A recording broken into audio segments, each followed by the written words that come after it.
الرحمن الرحیم یا ایھا الذین آمنوا کتب علیکم الصیام کما کتب علی الذین من قبلکم لعلکم تتقون۔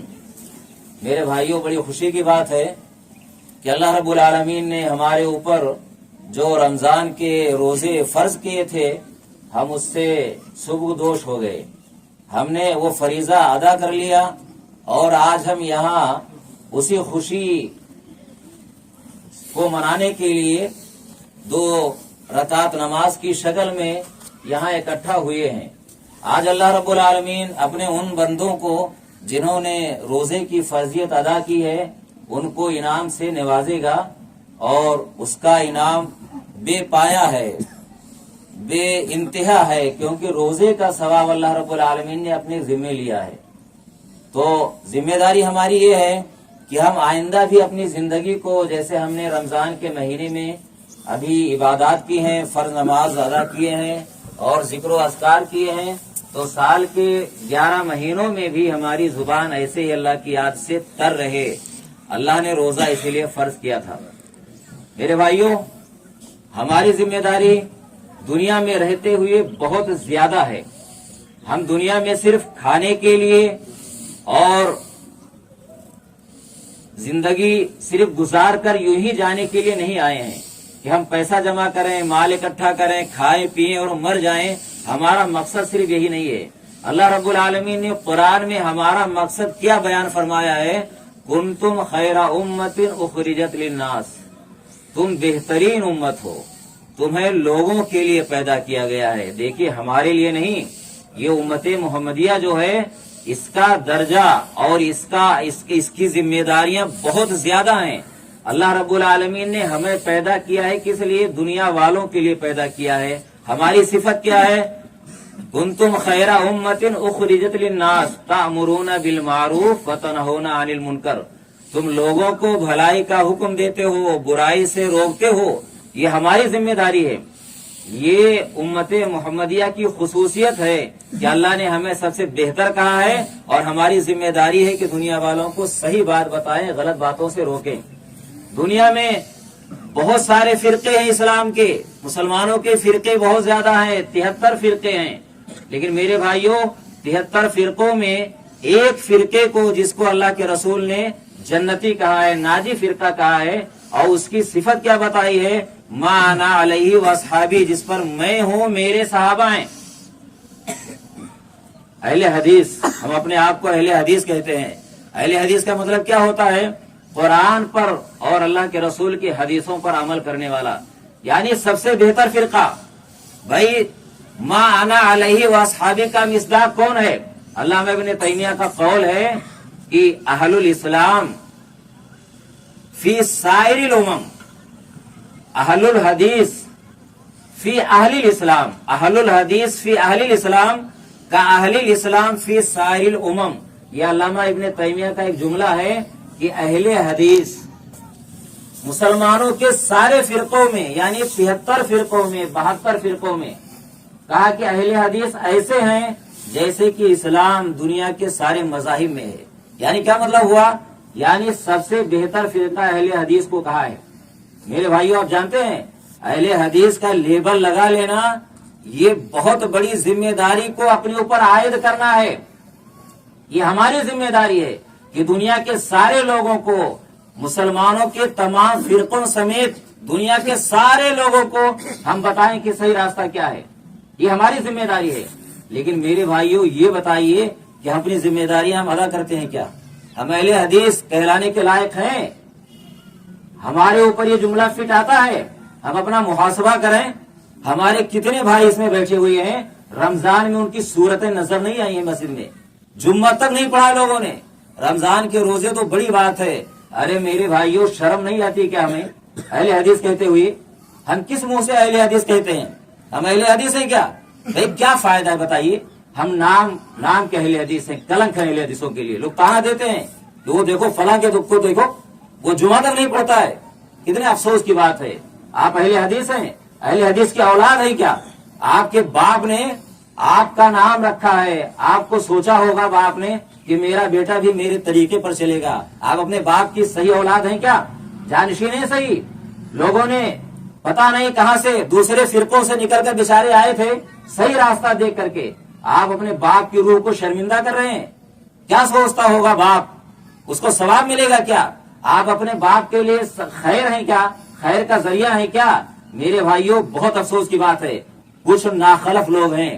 قرآن میں اللہ نے کہا ہے نا کہ فخلف من بعدہم خلف اضاعوا الصلاۃ واتبعوا الشہوات فسوف یلقون غیا، کہا کہ پہلے اچھے لوگوں کے بعد ان کے جانشین کچھ ناخلف لوگ ہوئے، نالائق لوگ ہوئے، جنہوں نے نمازوں کو برباد کر دیا، شہوات کی خواہشات کی پیروی کی، یا ان قریب جہنم میں داخل کیے جائیں گے۔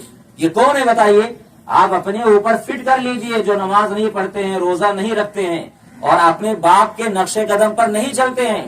بھائی باپ تو آیا تھا کہ قرآن و حدیث پر ہم چلیں گے، لیکن ہمیں کوئی مطلب نہیں ہے۔ یہ وہ ناخلف لوگ ہیں، باپ کو آپ اپنے فائدہ نہیں پہنچا رہے ہیں۔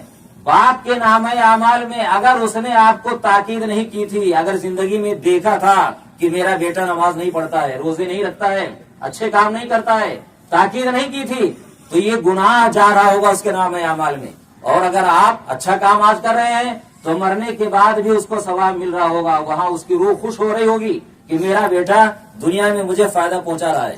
آپ اتنے نالائق اولاد کیوں بنتے ہیں بھائیوں؟ کتنے افسوس کی بات ہے۔ آپ اہل حدیث نہیں رہیں گے تو اہل حدیثوں کا کچھ نہیں بگڑ جائے گا۔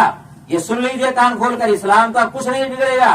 اللہ رب العالمین نے صحابہ کرام کو خطاب کر کے کہا تھا نا، وما محمد الا رسول، محمد تو رسول ہے، وما محمد الا رسول، محمد صرف ایک رسول ہے۔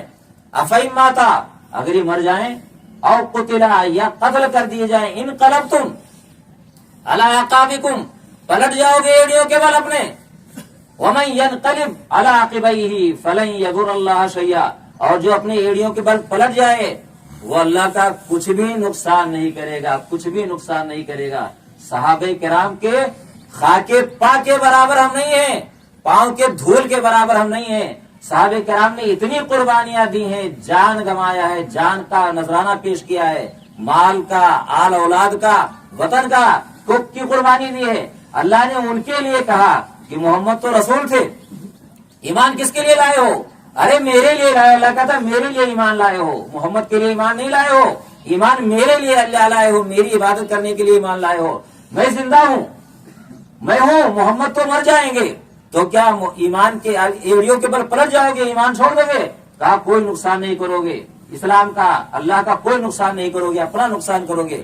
میرے بھائیوں، اہل حدیث نا قرآن و حدیث کا کچھ نہیں بگڑنے والا ہے، کچھ بھی نہیں بگڑنے والا ہے۔ ہاں کلنکت کرتے ہو ضرور، اپنے آپ کو اہل حدیث کہتے ہو نا، لوگ تانا دیتے ہیں کہ وہ دیکھو فلاں کو دیکھو وہ اہل حدیث ہے، فلاں کو دیکھو وہ کیسے رہتا ہے۔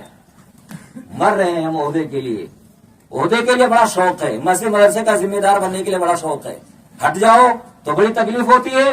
میرے بھائیو کیا ہے؟ ارے بنو تو سچے اہل حدیث، صحیح اہل حدیث بنو تو صحیح، ذمہ داریاں نبھاؤ تو صحیح، مسجد مدرسے میں آؤ تو صحیح۔ ذمہ داریاں نبھانے کا شوق نہیں ہے لیکن ذمہ دار بننے کا بڑا شوق ہے۔ ارے میرے بھائیو، قرآن اور حدیث کو شرمندہ نہ کرو اہل حدیث نام رکھ کر کے۔ ابھی یہ پورا رمضان بیت گیا ہے نا، بہت سارے ہیں، میں نے ان کی صورتیں تک نہیں دیکھی ہیں، مسجد میں صورت تو نہیں دیکھی ہے، اور اپنے آپ کو اہل حدیث کہتے ہیں۔ اہل حدیث ہے کیا؟ نظر نہیں آئے ہو پورا رمضان؟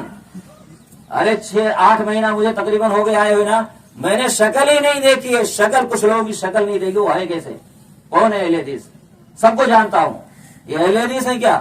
تو میرے بھائیوں، ذمہ داری ہماری بہت زیادہ بنتی ہے، خدا کے ہم پکڑے جائیں گے کہ صحیح طریقہ ہمارے پاس تھا، ہم نے دنیا کو بتایا نہیں، ہم نے خود عمل نہیں کیا، تو دنیا کو بتائیں گے کیا؟ بتاتے ہوئے ہمیں خود شرم آتی ہے، کیسے بتائیں گے؟ ہم خود عمل کرنے والے نہیں ہیں۔ تو میرے بھائیوں، یہ ذمہ داری ہماری بنتی ہے، اور اللہ نے ہمیں جو صحیح راستہ دیا ہے، یہ ہمارا فرض ہے کہ اپنی اولاد کو صحیح راستے پر لگائیں۔ ایسا نہیں ہے کہ ہم صحیح راستے پر چل رہے ہیں، اولاد ہماری چاہے جہاں جا رہی ہے۔ لقمان علیہ السلام کا، حضرت لقمان کا قول یاد کرو کہ اپنے بیٹی کو کیا کہتے ہیں؟ یا بنیا لا تشرک باللہ، اے بیٹی اللہ کے ساتھ کسی کو شریک نہ کرنا، ان الشرک لظلم عظیم، شرک کرنا بہت بڑا ظلم ہے۔ تو آپ سوچئے، ہمارے اسلاف کے واقعات ہیں، یعقوب علیہ السلام کی موت کا وقت ہے، اپنے بیٹوں سے کیا کہتے ہیں کہ میرے بیٹو